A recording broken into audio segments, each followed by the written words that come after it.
No programa Hora e a Vez da Pequena Empresa de hoje, você vai ver. Muitos empresários iniciam uma sociedade e, com o passar do tempo, acabam se distanciando do objeto social da empresa. Acompanhe as informações sobre a dissolução parcial da sociedade empresarial com o Dr. José Antenor Nogueira da Rocha.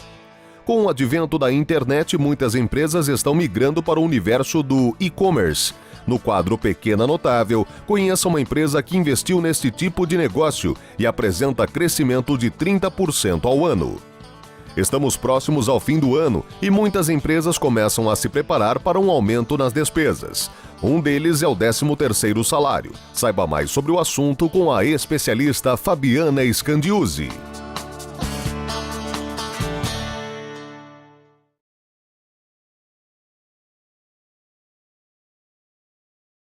Muitos empresários iniciam uma sociedade e, com o passar do tempo, acabam se distanciando do objeto social da empresa.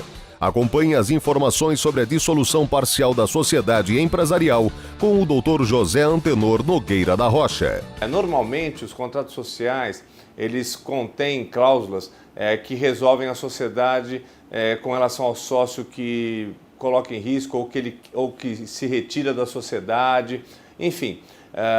Mas muitas vezes também nos deparamos com contratos que não constam absolutamente nada com relação a essa situação. Questões de exclusão do sócio, dissolução parcial, como que se apura esses haveres dos sócios, como é que eu pago o meu sócio que se retira, enfim. Ou no caso de um falecimento, como é que é feito essas questões. Por exemplo, pagamento, como é que nós vamos pagar a saída de um sócio? Se for uma empresa que tem bens que são depreciáveis ao longo do período de anos, por exemplo, uma empresa que detém caminhões, uma transportadora ou uma empresa de transporte de pessoas, de ônibus, por exemplo, esses bens são depreciados em 5 anos. Se nós utilizarmos o balanço para poder pagar o sócio que se retira, se for com os bens, de repente esses bens não têm valor nenhum contábil e aí não há nada que se pagar. Então, poderia se prever, por exemplo, valor econômico ou valor de mercado dessa empresa e a forma que se paga em 12 vezes, 24 meses, enfim, para que também não onere a empresa. Então, os empresários têm que estar muito atentos às cláusulas dos seus contratos sociais, como ele é formado, ou seja, tentar prever situações que poderão ocorrer no futuro. Por quê? Porque justamente isso, ele fazendo esse exercício, ele pode preservar a vida da empresa e pode também solucionar questões que, se você levar ao judiciário, pode demorar algum tempo. Em breve, o Dr. José Antenor Nogueira da Rocha retornará ao nosso programa para dar mais informações que são essenciais ao desenvolvimento das micro e pequenas empresas.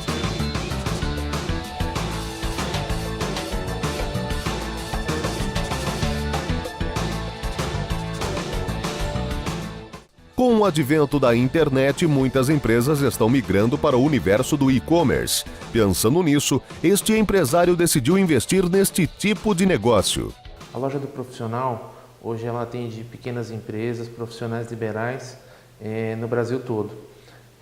Então, é aquela pessoa que desenvolve um trabalho numa pequena indústria ou às vezes na própria casa dela, e ela precisa de equipamentos que ela não encontra às vezes na cidade em que ela está ou não tem como se locomover, e é nessa hora que entra a loja do profissional. Ela envia produtos para o Brasil todo via correios.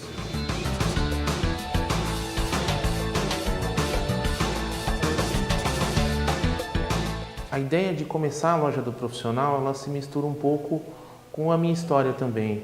Eu tenho uma formação de tecnologia, processamento de dados, de criação de sites, de internet, e tenho toda uma bagagem aí. Eu brinco que isso é um DNA que vem de família industrial. O site conta com produtos específicos para profissionais da área da construção, limpeza, automotiva, entre outros. Eu acho que desde que a empresa começou e até hoje a gente tem uma dificuldade muito grande com a questão de logística no Brasil. Os valores são muito altos de logística e o serviço é muito ruim. Então, existem vários aspectos que a gente tem que analisar, empresas que a gente tem que contratar para conseguir uma entrega mais rápida para o cliente. Isso é um problema que basicamente não é da loja do profissional, é um problema brasileiro de logística realmente, de estradas ruins, de serviços ruins de transporte. O mais interessante nesse tipo de negócio é a capacidade de levar produtos a diversos estados brasileiros e não somente o eixo Rio-São Paulo. Você acaba de conhecer uma empresa que busca trazer desenvolvimento e inovação ao nosso país.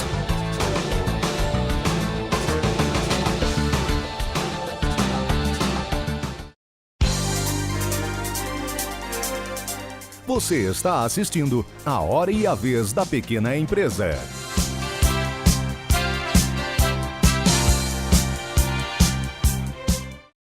O fim do ano já está aí e muitas empresas começam a se preparar para um aumento nas despesas. Um deles é o 13º salário. Mas o que é o 13º? 13º salário é uma remuneração paga pelos empregadores aos seus empregados, dividida nos meses de novembro e dezembro, como se fosse uma gratificação natalina. Ela é obrigatória por lei a todos os funcionários que são registrados de acordo com a consolidação das leis do trabalho.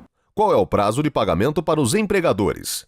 O 13º salário tem o vencimento da primeira parcela até o dia 30 de novembro de 2013. Há muitos casos em que o empregador faz uma antecipação do 13º salário ao longo do ano. Nesse caso, ele fica isento do pagamento da primeira parcela até o dia 30 de novembro, cabendo só o pagamento da segunda parcela, que tem seu vencimento obrigatório até o dia 20/12 de 2013. Como é feito o cálculo? O 13º salário, ele é calculado sobre o salário que o funcionário recebe, acrescido das suas horas extras, do seu DSR, do adicional de insalubridade, do adicional de periculosidade e todas as remunerações que incidem durante o ano, mensalmente no seu salário. É o que a gente chama dos proventos, são os proventos que são acrescidos na remuneração, que seria o salário base. Com as informações dadas pela contabilista Fabiana Scandiuzzi, você poderá se preparar melhor e evitar problemas financeiros para a sua empresa.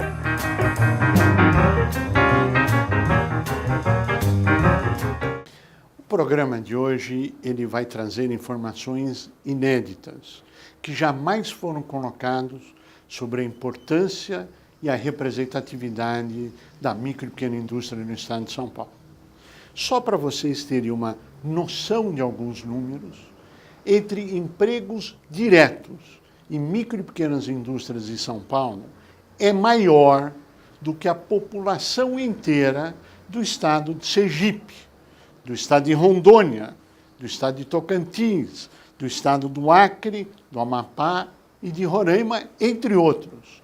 Se nós falarmos de uma população economicamente ativa, que são empresários e trabalhadores, nós vamos fazer um comparativo com alguns países do mundo, onde a micro e pequena indústria em São Paulo é maior do que a população economicamente ativa do Uruguai, da Mongólia, da Jamaica, da Jordânia, do Paraguai. Ou seja, a micro e pequena indústria é maior entre os empregos diretos e os empresários do que vários países do mundo e 15 estados brasileiros. A população economicamente ativa é menor do que a economicamente ativa que trabalha na micro e pequena indústria em São Paulo e os empresários. Eu acho que nós não precisamos falar mais nada sobre o peso e a importância. Em função disso, nós prometemos há 7 meses atrás que nós teríamos indicadores e índices da micro e pequena indústria em São Paulo. Depois de 7 meses de pesquisas seguidas, feitas pela Datafolha para o SINP, saem os primeiros indicadores que estarão sendo anotados. O indicador de atividade empresarial em setembro voltou a apresentar alta e atingiu 59,4%, antes 58,1% no mês de agosto. A alta de agosto para setembro foi puxada principalmente pelo desempenho das pequenas empresas. A atividade medida por esse indicador considera a expectativa dos dirigentes sobre a situação da empresa, a expectativa sobre faturamento, a expectativa sobre a margem de lucro e a situação atual da empresa. O indicador de atividade econômica, que avalia a expectativa dos empresários sobre a situação do seu setor, também teve alta, passando de 57,9% em agosto para 60,3% em setembro. As pequenas empresas deram a maior contribuição para essa alta.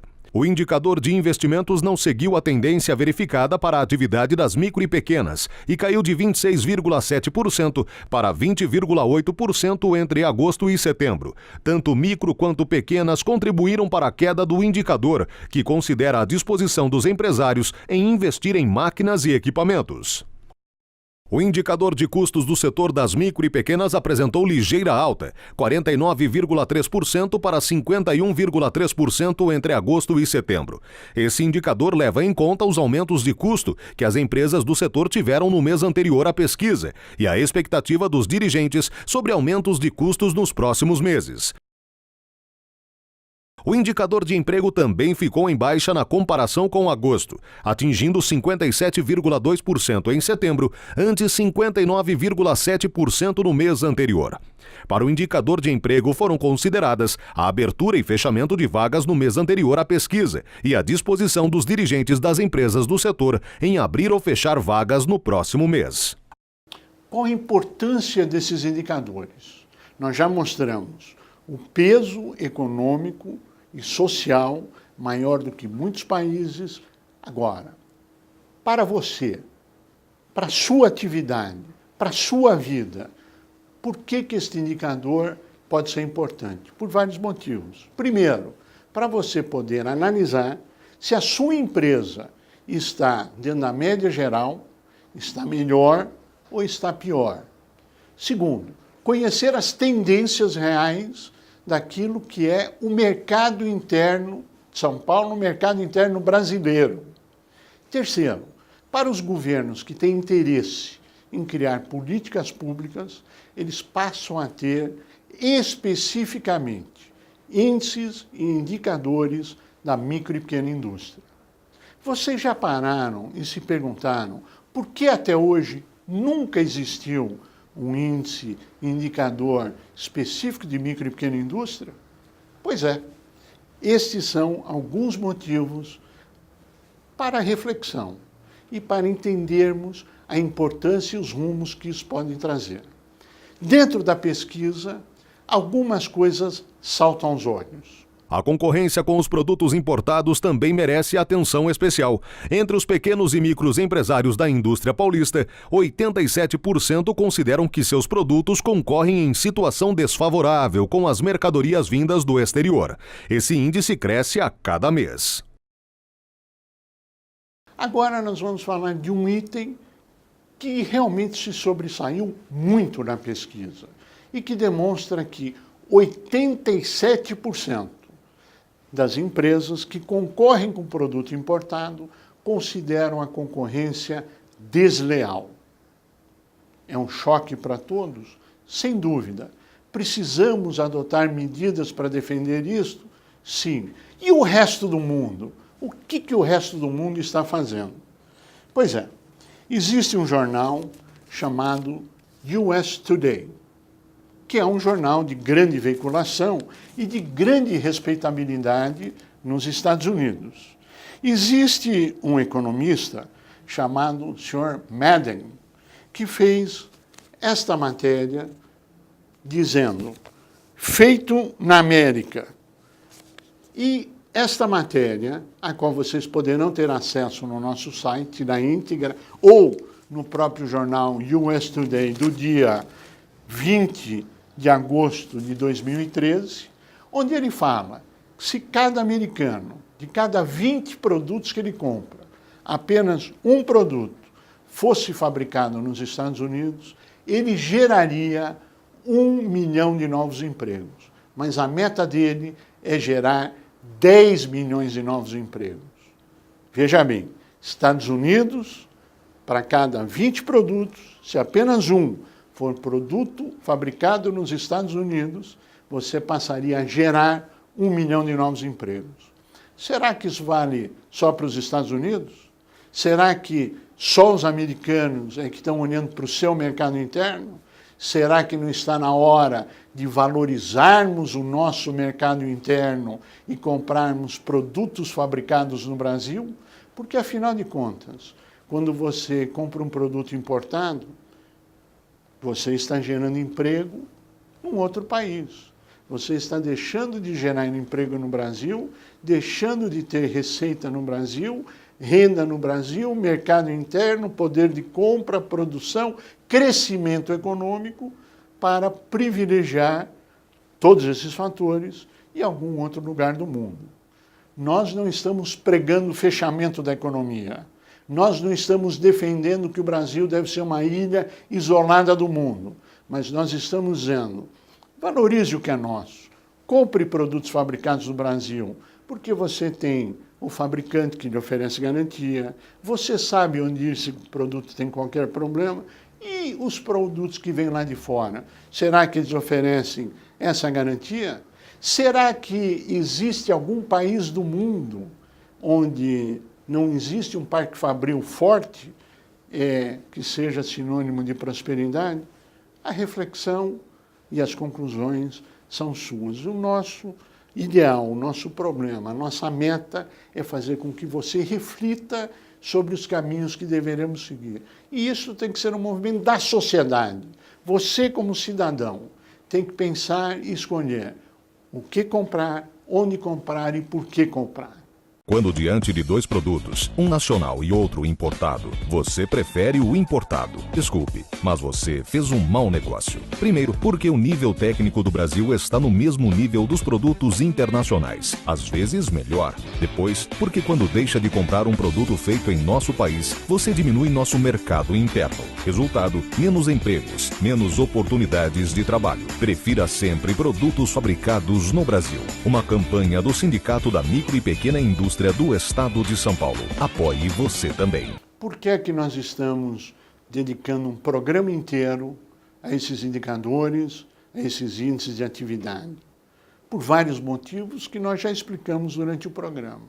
Mas o mais importante é que aquilo que nós prometemos, hoje, com muita alegria, nós estamos realizando, entregando a você a íntegra da pesquisa, sem esconder nada. Se você quiser ter acesso à íntegra da pesquisa, que é um estudo desse tamanho, extremamente detalhado, acesse o nosso site. Entre no nosso site, que lá você terá acesso à inflação, você terá acesso a crédito, você terá acesso a compras, você terá acesso ao que o mercado propriamente está dizendo, a tendência de otimismo ou de pessimismo. Enfim, tudo aquilo que afeta a sua empresa está lá detalhadamente. Tudo aquilo que afeta ou pode vir a afetar o seu emprego, o seu negócio. E, afinal de contas, o único lugar na vida onde o sucesso vem na frente do trabalho é no dicionário. E nós só sabemos prometer e cumprir, prometer e realizar. E aqui está. Cada mês, todo mês, você terá acesso a esse indicador. Todo mês ele estará no nosso site. Todo mês ele estará à sua disposição, a custo zero. Nenhum centavo, nenhuma cobrança. Isso é uma prestação de serviço do Simpe à sociedade, esperando que os senhores governantes criem políticas públicas realmente focadas na micro e pequena, no município, nos vários municípios de São Paulo, no estado de São Paulo, no Brasil, e que a micro e pequena, que é o mercado interno brasileiro, tenha seu peso, sua importância e sua valorização, não mais em discursos vazios, mas com medidas absolutamente concretas. A você que esteve conosco, nosso mais profundo agradecimento, com a certeza que estaremos juntos na semana que vem. Até lá!